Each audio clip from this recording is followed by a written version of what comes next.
Today I'm going to talk a little bit about the foot, or our feet. We have two of them, which are quite intricate and amazing structures that support us all day, every day.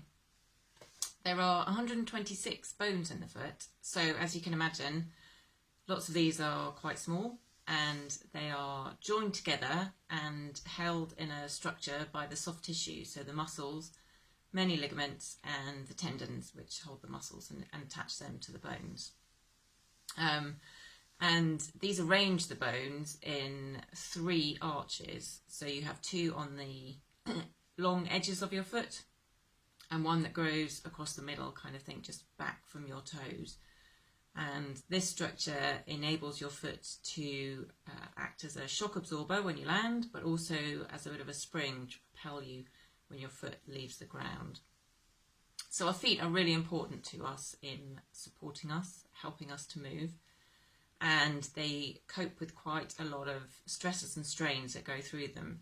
Obviously there's your body weight when you're standing, but when you're walking this can double, and when you are running this can go up to 4 times your body weight going through your feet, the little things at the end of your legs.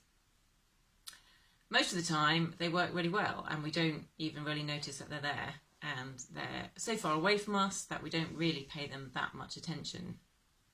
But occasionally, as with all bits of our body, they might go wrong.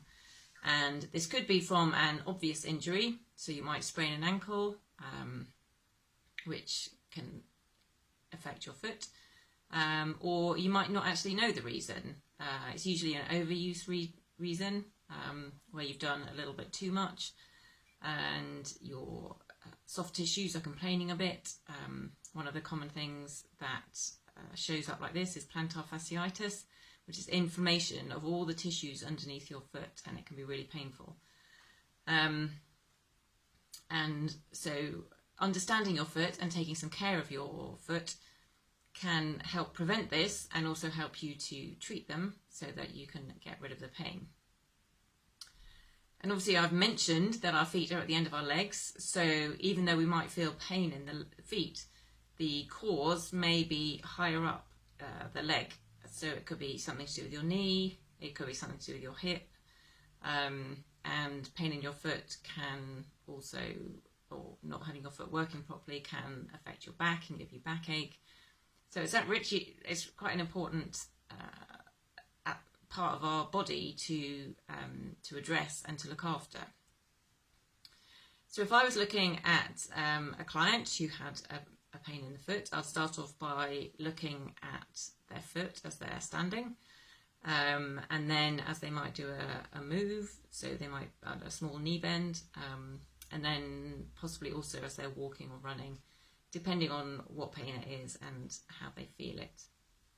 And this can tell us quite a lot, the way your foot is, whether you've got some nice well-defined arches or not, whether there's any twisting. So another thing to look at is the kind of ankle mobility. Can you pull your foot up towards your shin? Can you rotate it round? And this can all help us to identify maybe the cause of the pain. And then in treatment, I think there's quite a few things you can just do when you're at home. Just really get hands-on with your feet. Start sort of separating out the bones, feeling the bones, just rubbing the sole of your foot. If mobility is an issue and you can't reach the sole of your foot, then rub a tennis ball underneath it. One of my favourite props is a tennis ball. You can stand or you can sit and put some weight through that ball just to help ease out some of the tissues and stimulate the nerves in your foot. Another thing to think about is to make sure that your calf muscles, the big muscles at the back of your lower leg, are flexible and stretched out, because if they're not working properly they can really obviously pull on all the muscles underneath your foot. So if you do have any pain there, obviously if it's severe pain, seek some medical advice. If you think it might be soft tissue related, then do come and see a therapist. Online appointments and consultations are available, or when you can, book a hands-on appointment. And yeah, get a bit more friendly with your foot and find out what it looks like, how it feels. Start to notice where you put your weight through the foot. Can you move all your toes independently?